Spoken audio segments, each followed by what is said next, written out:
New Thought Media Network. We are a global broadcast network of positive music, media, and entertainment, inspiring humanity's evolution along the journey of enlightenment and creating a world of love, peace, empowerment, and prosperity for all. New Thought Media Network. Positively inspiring. And hello again, dear ones. Reverend Robert forgetting to turn off the banner. Such a rookie mistake. Hello, everybody. Hey, Reverend Z right here. It's good to see you all. Glad you're with us. This is New Thought Today here on the New Thought Media Network. And we're going to ask you to start off by doing us a favor and hitting that share button and letting your friends know what we're doing. Because the idea is to have a conversation and a dialogue around the current expressions of New Thought and how and what's pulling us forward and the call that's pulling us all forward. So we also want to look at what might the future of New Thought look like as we progress as well. So we're with you every Tuesday here on the New Thought Media Network. Please do, again, share with your friends. Let them know what we're doing and hanging out. So, all right, Z. So we're going to go in those places. You know, it's fun, folks. I'll give a little preface here. We often come together and get in a room, and Z and I have such a great relationship after all this time that we can pretty much sit down and say, all right, what do you want to talk about? And interestingly enough, we rarely talk about the first thing that we think we're going to talk about. No, I don't really want to talk about that. Oh, well, yeah, we could talk about that, but it leads to a bigger issue. And yeah, we could talk about this, and it leads to a bigger issue. And sometimes you even say, nah, I don't want to talk about that. And then on days like today, you say that, but then 10 minutes later, you realize, no, that's what we really do want to talk about. Right. That what's going on in our hearts and in our lives and in our world is what's most necessary to have a real conversation about, because we both believe that it's through this processing and through the ability to have these types of conversations that we can come to a greater understanding, a greater perspective, and a healing around our belief systems that are associated with the events in those experiences. Yes. So I trust that all made some sense there, Z. Yes, it did. It did for me, of course, because I'm on the inside. But you know, when we look at today is the 1-year anniversary of George Floyd being killed, murdered. You have the day this week. Hopefully, they're saying that the bill that they're looking for police. I'm not even sure whether they're saying reform or I'm not sure what they're calling it right now. But I know they're in the throes of trying to get it to a vote this week. And so that got us to thinking and talking about what does social justice looks like, right? And then we went down a rabbit hole, and I'll let Robert tell you one part of it where he was trying to get something to eat, but it came down to the thing where we were talking about, for Black people and people of color, in a state where you are suspected of being a criminal before they even know you, and you're suspecting of being harassed, you become in a constant state of stress, right? So you are, because anytime you see a police car, anytime you go in a store where there's surveillance, you're feeling you're always being surveilled, and that you are always stressed about somebody coming up to you, even if you haven't done anything. Right? The burden of proof is on that person at that point. If that happens, is to tell me why I shouldn't do something to you, take you in, interrogate you, or whatever. And so that led to, we're thinking about, and when we say justice, now we're talking about clear counseling, because PTSD comes into effect. And I'll stop right there. That's a whole nother thing. Well, and that's part of it, right, folks? When we got our conversation started today, there is a sense of fatigue that can come from any of this um, social work any and in often ways even the consciousness piece of it, Mm-hmm. it can cause a fatigue. Now, what we've just been through has created a whole different sense of set of symptoms and experiences and conditions and ways that we are experiencing that fatigue. Yeah.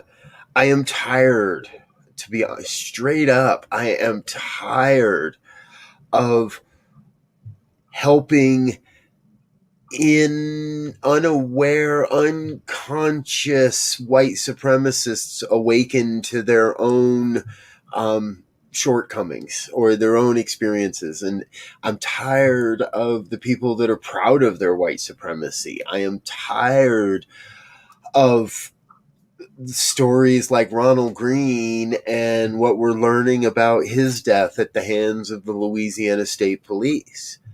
And he's not the only black man, and that there have been other black men that have somehow luckily survived their encounters with the police. And I get it, right? I'm a white guy. My experiences are nothing. So I was sharing with Rev Z earlier that I was on my way to something and stopped by okay, don't tell my wife. I stopped by a fast food joint for something to eat. And somewhere, and not too far, and within the a few moments earlier, I had seen a police car, an SUV, a police SUV, and it was going the other direction. And it's one of those things. Okay, yeah, maybe I'm going a little fast, but I'm a middle-aged white guy. They let me get away with it. And I'm at the window waiting for my food for my bag at the restaurant, at the fast food place, and the siren goes off. You know it. That squawk of a police siren. Boom! I almost hit my head on the roof of the car, jumped clear out of my gym shorts. It was bad. It's like, and I hadn't done anything wrong. I knew I didn't do anything wrong. The worst that maybe I did was a few miles over a speed limit, but I didn't do anything wrong. Now, it turns out it was an accident. I guess because he never came after me after I got my food. I got my food, drove away slowly, waved as I did, and he didn't come after me. So, it must have been a mistake on his part. But as I drove away, I thought to myself, my God, that for me was traumatic enough. What's it like for my brothers and my sisters who have lived their entire lives with that squawk every single time a cop pulls up behind them?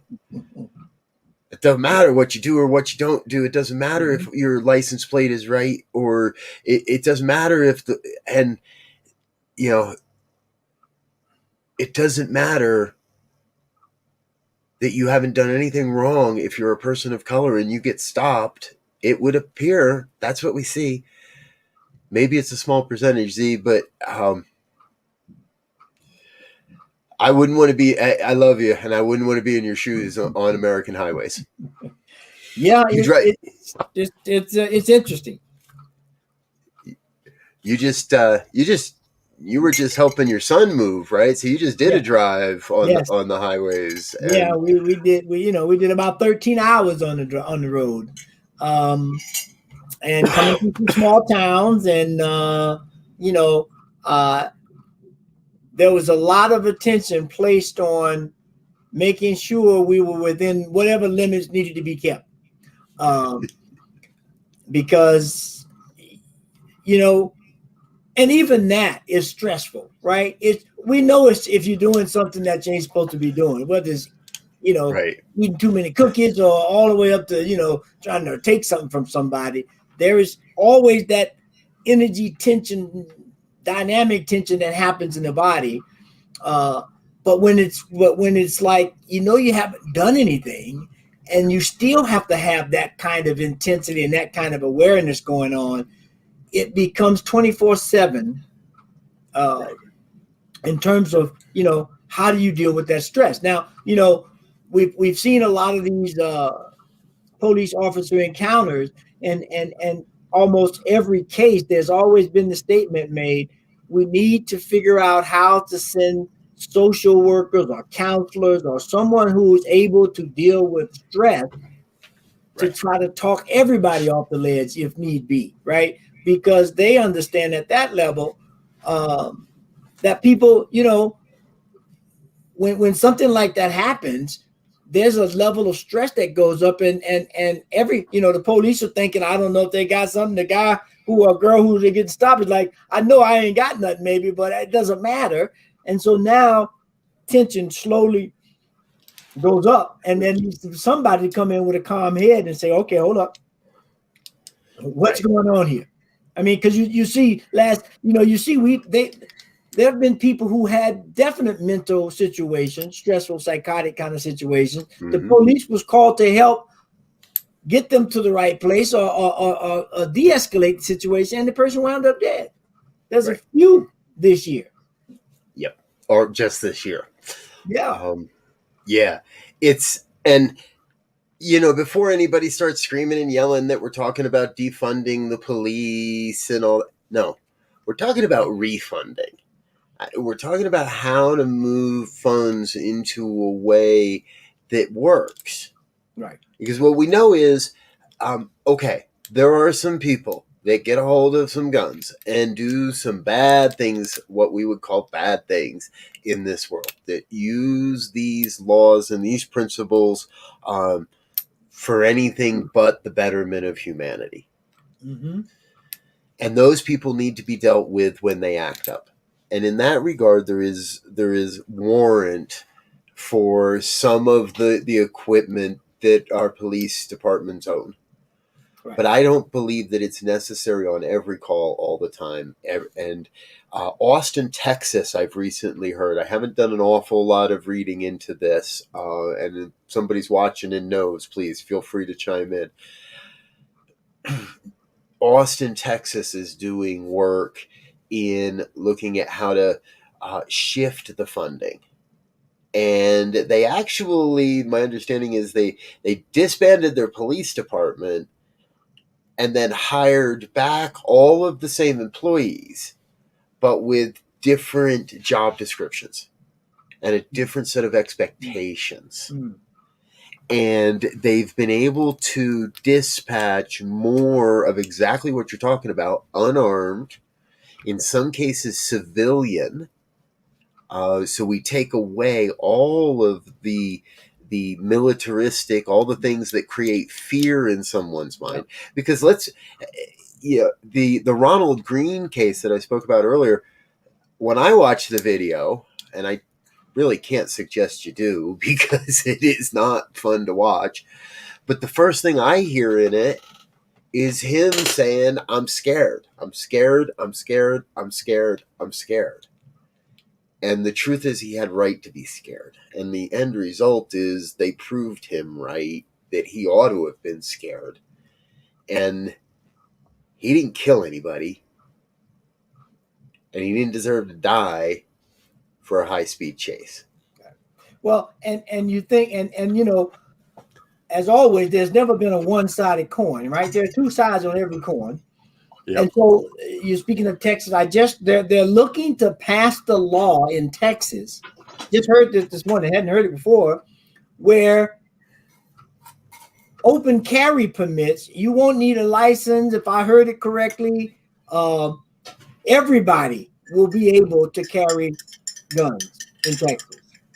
And the governor said if it gets to his desk, he'll sign it. Now, again, I just heard it this morning in passing, but even law enforcement are not encouraging this because it's definitely going to put more work on them. And so, in some ways, we the politicians who are pushing this, saying that they're for taking care of the law enforcement off, but at the same time, they're pushing this idea that's going to put them in direct harm's way.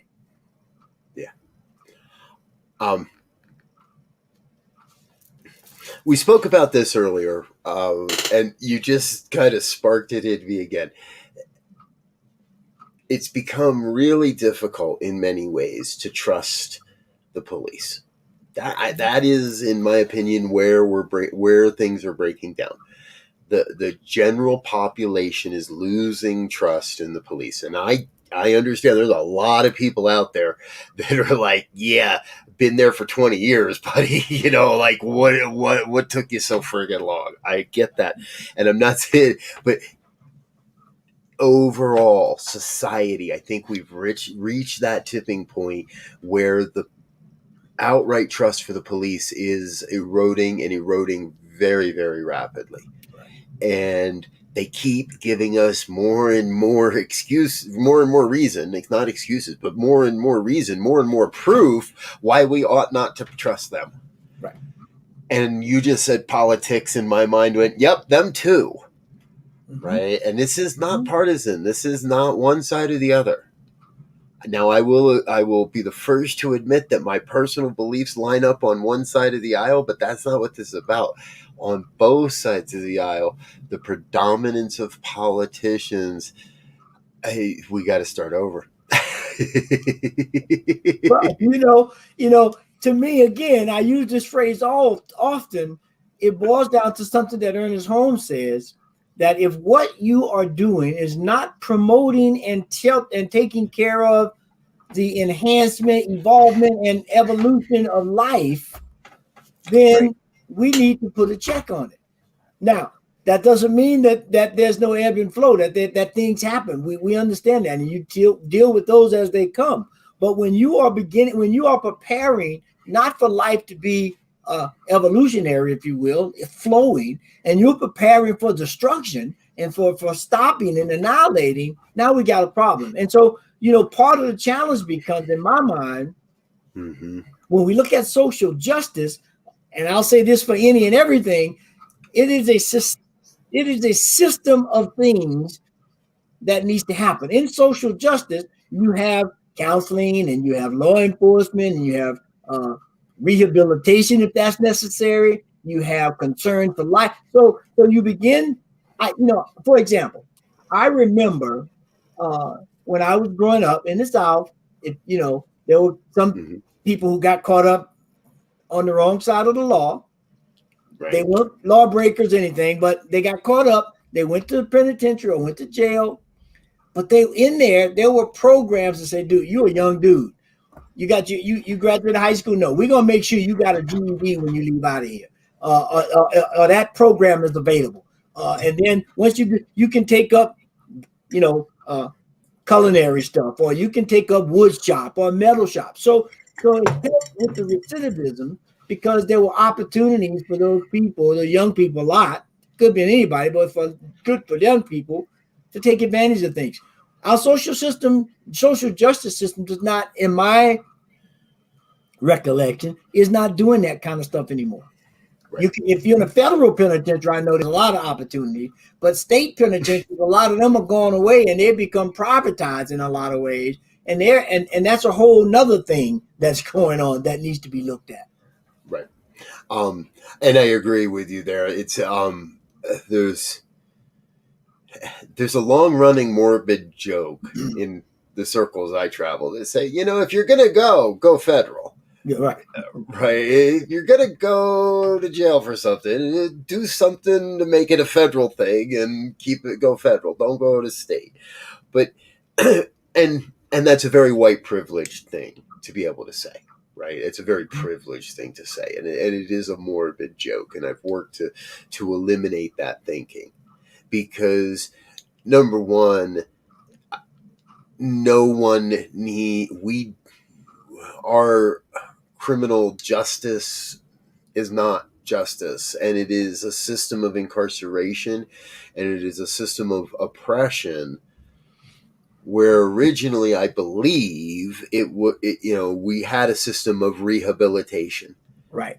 And you went, you did your time, you busted your ass, you broke some rocks on the side or whatever, but there was a degree of we're here to rehabilitate you and get you back out into society. And we can point to places, kind of had a proud papa moment last night or the night before. My eldest came down and was looking through my bookshelf and pulled off White Privilege, The New Jim Crow, and one of the other books that we were all reading last year at this time, and said, "Can I borrow these? Can I read these?" And I was like, "Yeah, absolutely, go read them. You're 16, you should know about this stuff." And Mm-hmm. he's been hitting me over the last day or so with, "Oh my God, I knew, but I didn't know. I knew, but I didn't know." And we moved to this system of, man, lifetime. You're a lifetime product to the incarceration system, to criminal housing, and you become a number and a product, and it's their job to keep you there, not Mm-hmm. to. And it's in the Mm-hmm. shareholders' best interest to keep you there, not to support you in coming back to having a beneficial life and being a benefit to society. Right. And uh, I just got my head around, that bill that's out there is actually the George Floyd Justice in Policing Act Right. that is being looked at. And so, you know, would love to hear if anybody want to chime in. What does that look like for you? How does and it doesn't necessarily have to be in the bill itself if you don't know much about it, but just from your perspective, what needs to be done systemically within our justice system, education system, judicial system, which all make up that justice system? How do we propose we fix some of these things? What are some examples? Would love to hear it because it has to be integrated, or else it's by definition in my mind it's not going to work. Doomed to fail from the beginning. So the fact that I just got the image of a phoenix, is not what we're. That's what came to me. Wholesale, clean it out, scrape it down burn it down to the ashes, that, and allow the good that is there to reemerge. It Right. may not be feasible, right? That may not be the path, but that is just the initial image that came to me. So I agree, folks. And what, you don't have to be watching this when we're doing this live. If you're watching this at another time, we know there are those of you that are watching throughout the week. Please feel free, add a comment, let us know what you're thinking, and or send us an email. ministertalk@ntmedia.org is a great way to get in touch with us, and we'd love to include you in the conversation here. Right. And I'm just looking here trying to get my head of this George Floyd Justice in Policing Act. There are at least 6 points, all speaking to body cams. Everybody they're saying should have a body cam. All dashboard cams should be turned on. There should be no situations like the one in Ohio where the police officer's camera wasn't on until at the very end or something. It's like, really? So, we got all kind of stuff that if you get out the car and you forget it, if there's enough, activate. That dang thing should activate automatically. The part of me is like, yeah, no, that thing should just be on. There But should yeah. be no way for an officer to be able to disable their body camera. Yeah. And I immediately hear the argument that, sometimes I need to have a conversation with an informant that I can't let be recorded, or this or that. And there is always going to be somebody that wants to make a mistake or excuse me, an excuse for why they need to. Right. And maybe there is a protocol for that. But in any sort of arrest call, any sort of, once there is an encounter, if you, like you said, if you're getting out of the car at a rapid speed, if your gun is drawn, whatever those criteria must be, that there should be no way they can be turned off. Right. Right.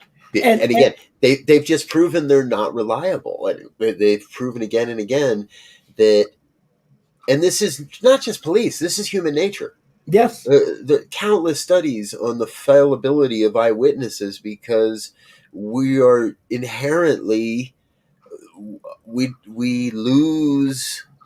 How did somebody say it? Somebody said it to me recently. We inherently will flash back to a similar traumatic incident and interpret our own, and we will overlay our own interpretation on the incident, and we will believe that it is 100% real, and it is not. Yeah.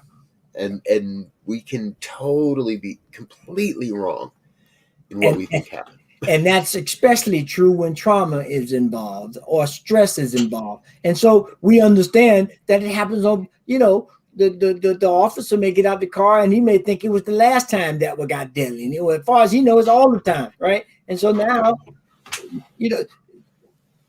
everybody has to be up leveled, if in this conversation. I read something the other day that I think is kind of appropriate about relativity and light, and how do we raise above some of the mundane things that we deal with. And in this story, the guy was saying, oh wow, he was a mathematician. He said, I should remember Einstein's relativity thing, that if we raise the vibration of matter, it'll turn to light, and it doesn't make it less material. It's just vibrating at a higher frequency, but it's still matter. And so I was thinking about that and saying, okay, how does that apply to social justice? We all have to raise our level of humanity. We have to all raise our level of decriminalization of individuals who are not in the dominant culture. And we have to begin to build trust again. Right now, nobody trusts anybody. And so just think about it. If you don't trust somebody, your guards are up, and you will begin to react and do things out of that mode of thinking, as opposed to saying, the old adage, count to 10 before you say something or do something, take 3 deep breaths. Right. So, and I know there's a critic out there saying, yeah, well, I may be, something may happen in that time, but we got to get to that point. Right. No, and I'm with you, because I'm reflecting even in this moment in experiences and relationships and conversations that are happening in the online virtual world that I live in right now, where sometimes it's more like 5 or 10 breaths. Sometimes it's like, yeah, no, I'm going to erase that comment and rewrite that. And I saw a great thing recently, right? That yes, I honor that your opinion. I honor that you have an opinion. I honor that I respect that your lived experience has brought you to this. And it doesn't mean I have to tolerate immature, ineffective, and hurtful behavior. Right. And I find myself often referring back to that we're not calling out people in today's world. We're calling out behaviors. Right. And we're calling out belief systems. And we're inviting people to have a different belief system. Now, to me, that's that shift in vibration you're talking about. That's the shift of saying, hey, tough love, I don't like it and I don't want to use it. But man, after you slap me around 3 or 4 times, I might just slap you back to try to get your attention. Right. And if we slap each other around long enough, well, then I'm going to give up, walk away, and say, that's enough of that. I had enough. You wait. You're never going to listen to me. I'm never going to listen to you. Right? Off we go.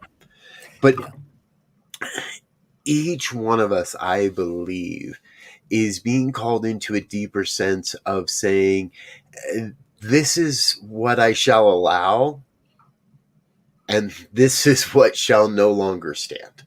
Right. And these are the places in my life where I have to be willing to stand up and say, nope, not gonna let the racists spout their propaganda without somebody saying something back to them. Not gonna entertain it, not gonna empower it, but also not gonna. So I can honor you as a person, but I don't have to empower your behaviors. I can Right. call those out. And so these are, they're not ubiquitous. These points I'm going to give on of social justice or principles of social justice, but I think there's a good start to cover all bounds. And the first one is access to resources, right? Mm. Whatever those resources are, educational, uh, uh, food wise, housing wise, you've got to have access because to different things in the society, or that begins to erode the totality of the society or the wholeness of the society. Then there has to be equity. Once we figure that, we got to make sure that we're giving the right information to the right people and the right access to the right people. If there's no equity in the resources and access, then we got a problem. And then we have to encourage, create an environment for everybody to participate, everybody to have a voice, everybody to put a concern forward. So we have the most up-to-date and best information from as many points of view as we can to make good decisions. They have to be diverse. We need which speaks to itself. We got to have a good cross-section of this community to get it from the different perspectives.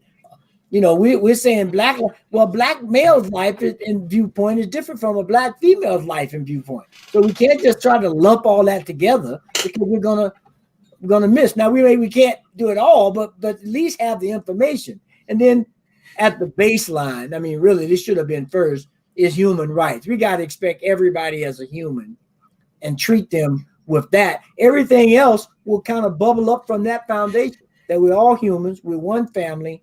We need to look at each other as that way and deal with case by case as they come up. Yep. This is wild because we lead ourselves to that place. If you're a good, if you really believe New Thought, Right. my opinion, if you really believe New Thought and you follow this train of thought, you do eventually get to a place. Now, forgive me for what I'm about to say, but you do get, because I want to make sure you give me a chance to explain it after I say it. We get to a place where we recognize that all lives matter. Unfortunately, there are a lot of people that took that and used that as a rally cry to try to circumvent and delegitimize what's the Black Lives Matter quote movement and therefore organization. And it's a shame. I so love railing against anybody that shares that quote, that idea, that meme, right? Because what we know is in this whole conversation, Black Lives Matter, all it needed was one more little word that said to also as well. Because we have operated for far too long underneath a system that says, well, yes, all lives matter, but white lives matter the most. Right. And everything else is below that. Right? There's a problem there. Yeah. And in my wonderful traipsings around the internet recently, someone who I've been having some wondrously aggressive debates with posted a new version, and his post was and his meme image was "White Lives Matter too," and I went, "Oh my God, really?" This person is living in such fear that his lifelong privilege may be taken away from him. Right. Now, I can understand that. What he doesn't understand is that nobody's trying to take anything away from him. We're just trying to create equity for those that have been oppressed, had that privilege taken away from them. We were all born with that privilege. We were all born with the same privilege, the privilege of being a human being on this planet. We were all born with the same privilege of spiritual mind treatment and a mind and a body and all the things. And we're just trying to we're not trying to dethrone the whites. I personally just say, let's bring everybody else up to where the whites are and call it even. Let's get to equity. That's the word I hear so often. But we seem to have such a hard time understanding that. See, it seems like so many people just can't quite grasp that idea. Well, part of it is, and a large part of it is fear.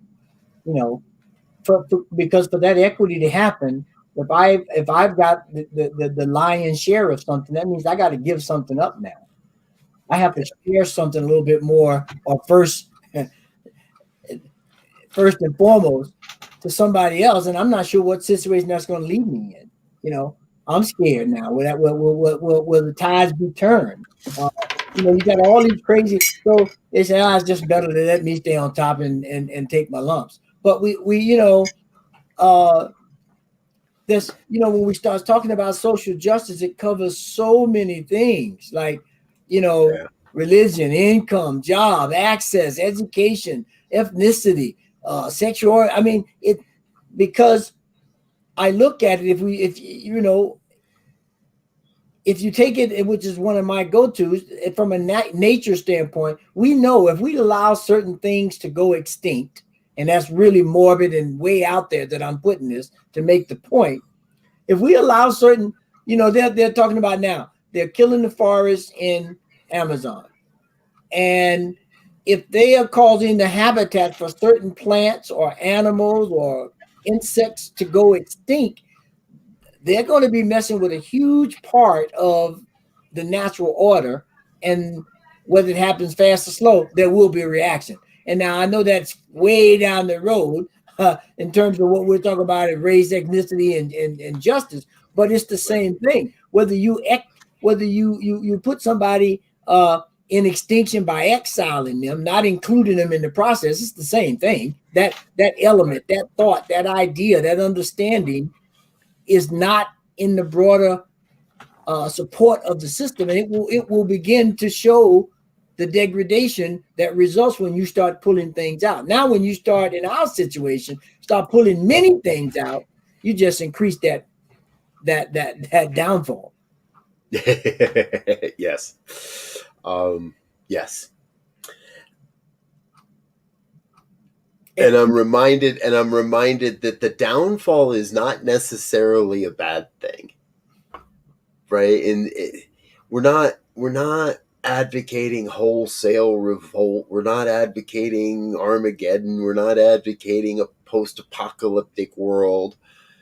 Even though I now realize our background looks a little bit like that today, huh? But we are. I think we're being open and aware to see that there are systems and belief systems that have to break down, that have to be weeds, that have to be ripped up and thrown away.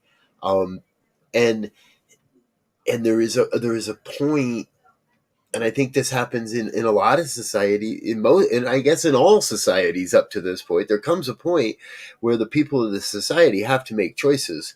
Otherwise, the society will fall apart. Mm-hmm. Right now, I believe in America specifically and across the world, we've got to rip up the weeds of racism and white supremacy and the lie of whiteness, as some of my colleagues are beginning to call it, and have a process and a way to heal. Yeah. Yeah. And for that, I mean, for any healing, there has to be patience, there has to be understanding, there has to be communication.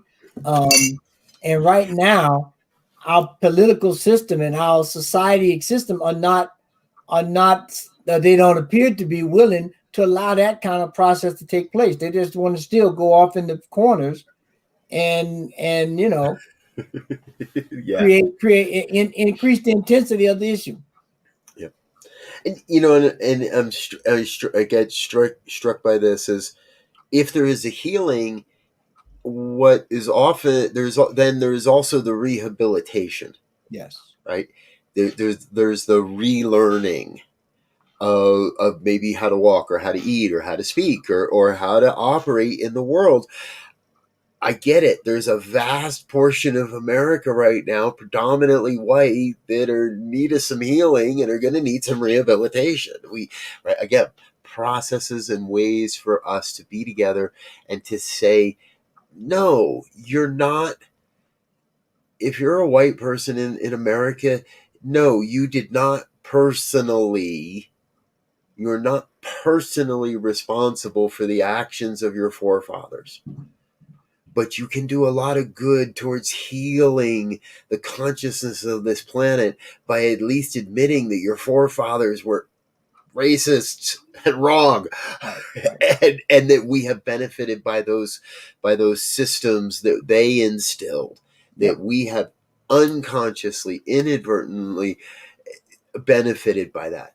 And that when we awaken to those limitations, those experience, that truth about us, then we set about to do it differently. We set about Mm-hmm. to show up differently, to make amends, to do all the things that are necessary to again create the healing and then rehab and learn how to reintegrate into the greater society, because society is going to evolve with or without us. Yeah, and there is a solution to this to this problem, to this situation.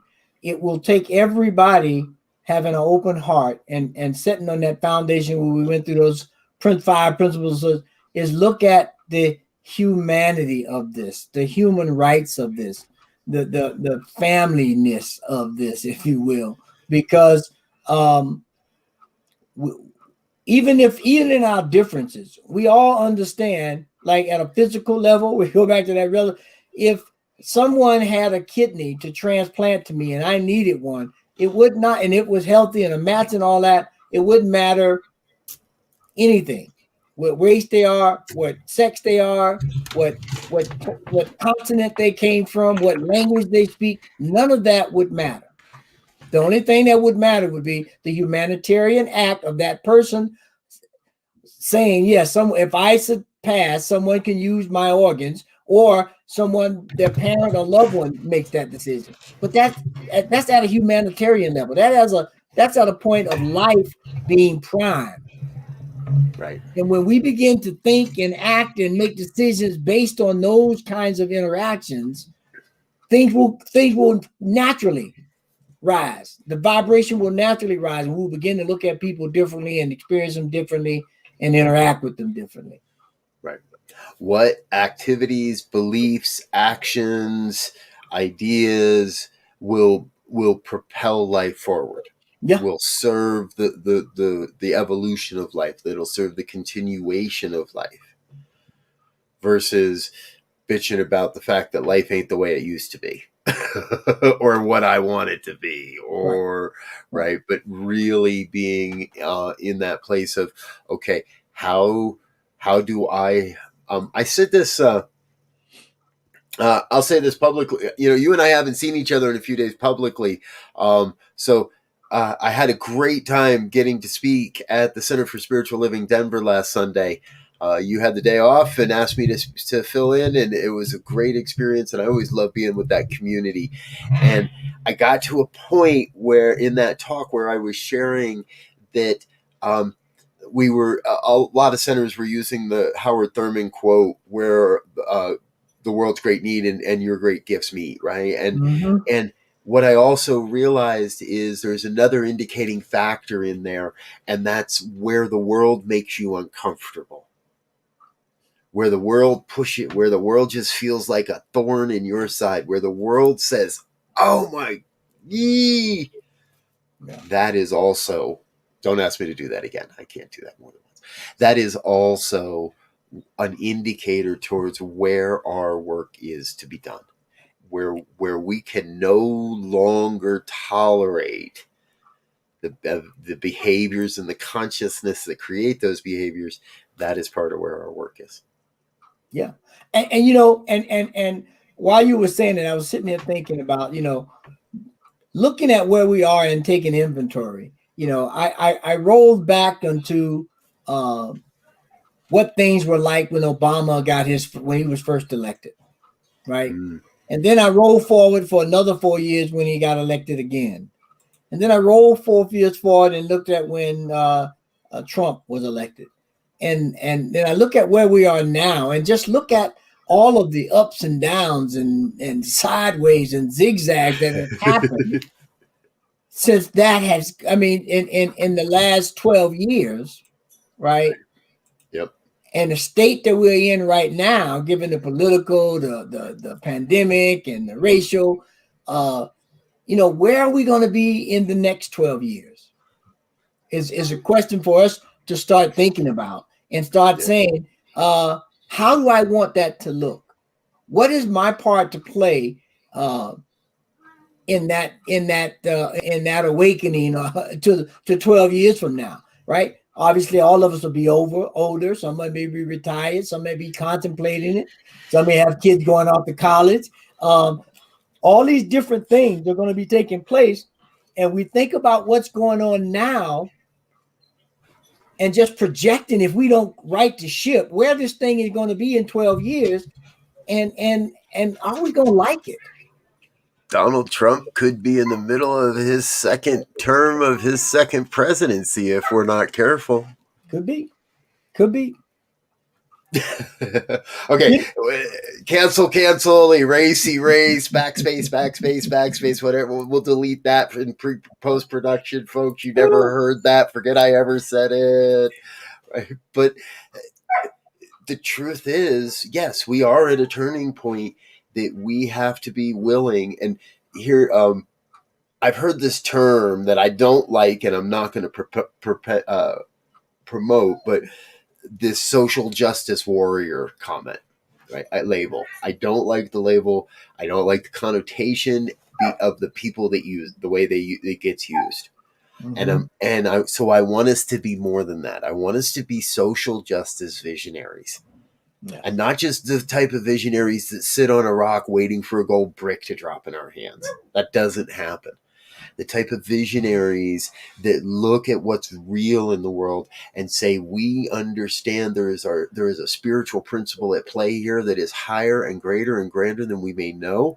And I'm going to be in spiritual practice through visioning and meditation and prayer and all of that to demonstrate that higher vision, to be the hands and the heart that bring that greater vision forward of social equity, true social justice. Not some warrior going to battle to be slaughtered, not some warrior going to conquer some other belief system, but visionaries that are working to bring us together. Because it's not social justice if we have to leave every half of the country behind. Right. Well, no matter which side you sit on, right? Yeah. And the good thing about the whole idea of visioning is, there's visioning and imagining. I mean, there's a lot of different terms that at some point kind of merge. But for me, one of the things about visioning is to begin to create in my mind's eye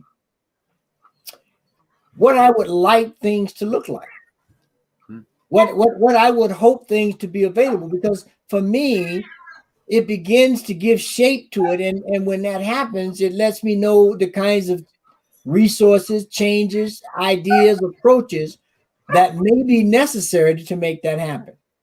Right. And so, it's like if I'm envisioning a vegetable garden in my backyard, right? Well, now I got to start thinking about where's the space, and is it going to be in a sunny spot? Do I need to bring in dirt? All these different kinds of things begin to come into view when I say I want to have a vegetable garden. Now, if I'm not envisioning or imagining a vegetable garden, whether it's on the right side of the sun or not, or the type of soil, that's not going to even come into the question.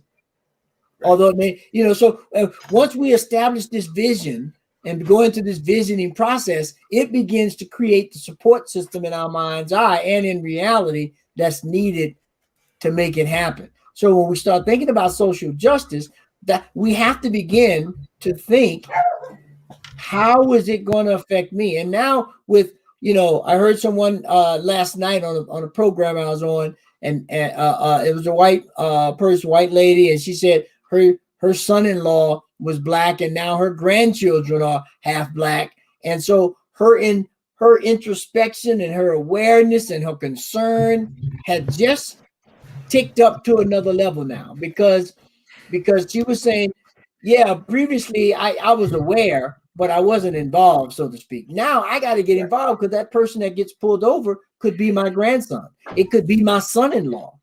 Right. And we have to begin to look at it that way, so that we begin to think differently about how we attack this problem. Yep. I agree. So we know that we don't have all the answers, but we also know that all the answers are out there, folks. And we'd love to hear from you. Share with us, where do you hear or see the evolution of social justice, social consciousness happening in the country, in America, maybe outside of America, wherever it may be. Let us know. Ministertalk at ntmedia.org. Drop us an email and share with us the inspiring stories, or the things you'd like us to talk about, the things you'd like us to discuss. The idea behind this show really is to look at, how are we implementing new thought philosophy into the culture that we live, in order to affect a future, and in order to bring forth this vision of a world that works for all, that works for everyone. In the coming weeks, we want you to know that we are working on bringing some guests on board, and sharing with you some different demonstrations of how New Thought is coming into form. And again, we would love to hear from you and how you see this happening, or perhaps an area where you'd like to see New Thought a little more involved. We were talking earlier. And in prisons, and prison ministry is a great horizon for the New Thought philosophy. And we know through experience that the New Thought philosophy can do very well in supporting prisoners in a rehabilitation setting. Right. Not in a housing incarceration setting. So where do you want to play? Where do you want to see us highlight? Who do you want us to talk to? Please share that with us. And we're going to keep coming back here Tuesdays at 2 on the New Thought Media Network. Yes. And just that took me back to early in my spiritual career. I did some prison work, actually a lot of prison work down in Florida, working at Rayford, Stark, and McClenny institutions down there in Florida. And it's a yeoman's job to go in, but it's an effective job to go in and be able to change the consciousness of someone who is in the depths of despair, potentially, right? But what we've seen programs on, when we've approached those situations with consciousness, whether it's with meditation, or whether it's with study groups on different consciousness topics, we see the results change in the individual. And when that changes, everything around that individual begins to evolve and begins to change. And so, we have many, many examples of how we go about these systems, social justice systems, whether they're educational or